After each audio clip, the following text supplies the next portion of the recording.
Hello everyone, my name is Akimba, and welcome to another video. In the background you're going to be seeing some pre-recorded gameplay, and I just want to put this out there, please don't go too hard on me. This is about a week, probably about a week and 2 or 3 days, honestly. But the rules for the second season of... I cannot speak today.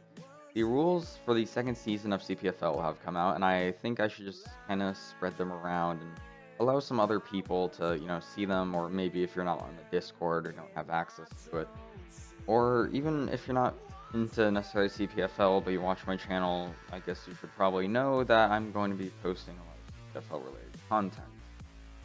So I'm going to go ahead and read through the rules, try and explain it so if people don't get anything.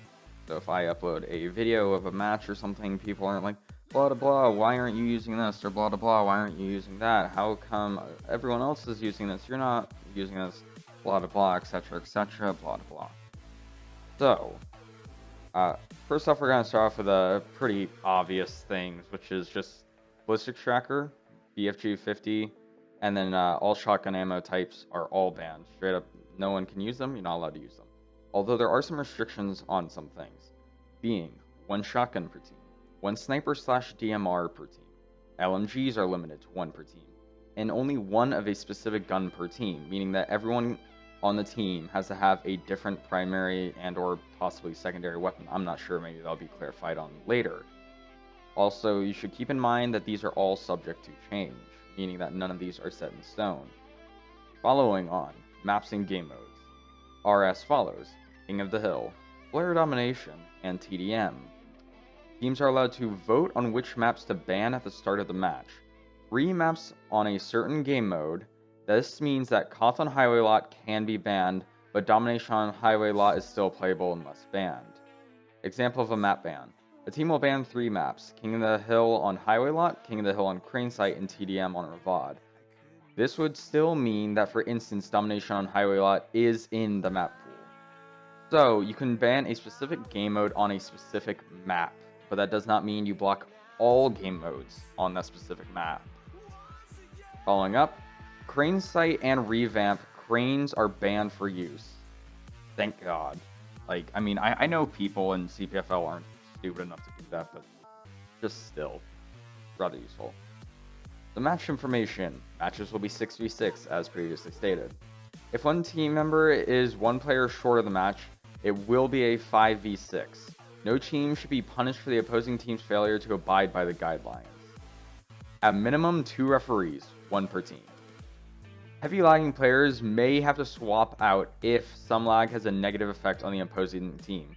Heavy stuttering, for instance, which means kind of like if you're glitching out and you're like jerking forward and jerking backwards, you seem like you're around a corner and you've been around a corner for a little while, but then they shoot you through the, where you were, not where you are. Naturally, the referees will have to step in, as stated. Exploiting will naturally result in a ban from both the League and Phantom Forces. So Koku, that's going out there for you, buddy. If you don't know Koku, he's the master of exploits and bugs and doing all sorts of things he's not supposed to be doing. It's not that he uses them in public matches. He just kind of finds them and then messes around with them in private. Okay. Spawning on teammates is not allowed, if not a feature to block. So that's obviously pretty obvious. So behavior on stream. Be professional, behave appropriately, no cursing, because we are streaming for casual players too, not just fellow players. So obviously that means that confirmed streaming, oh my god, so streaming is going to be a thing. Off stream, it is still required to keep it professional and act accordingly to the reputation you have gained. Bad behavior may result in punishment, so don't be a salty little crybaby. Basically what I'm gathering from this. Teams, here are the requirements. At least 8 players, 6 mains, and 2 reserves. At most, you can have 15 players. A reasonable name and tag. No names like Team. I don't know what that means. So, okay. All players need to be at minimum the rank of 50 in Phantom Forces, which I think is kind of stupid. I mean, I understand, but it's still kind of stupid, because if you're good at a low rank, and that completely blocks you off from being qualified to play, and I don't know. I mean, maybe everyone is truly horrible, but you know, what can you do? Bans, no alt smurfs, you know, alternate accounts. That's what I was looking for. No player is allowed to play on 2 teams. So, I mean, I thought that was kind of like common sense. Anyway, other rosters will be locked after season start, meaning that no player can swap teams after the season start has been announced. Consequences: individual, cheating, exploiting, immediate ban, glitching, 2 warnings and you're out. Team spawning, 2 warnings and you're out. 2 game banned, swapping team after the lock-in, violating gun restriction, 1 warning, then you're out. Team-wise, any usage of Phantom Forces copies for any reason is prohibited under any circumstances. If a team is caught owning a copy, they will be disqualified. Consequences: full team or individual player vary from case to case and will always be reviewed by the arbitrers. Or, I can't pronounce that word. Basically, it's just another word for like a judge per se, someone who determines a ruling. It's a fancy word. I don't know why they went with that, but whatever, not my choice. Team spawning, violating gun restrictions and force spawning. 2 warnings for the entire team, and then your entire team is disqualified. All other consequences are per individual unless stated otherwise.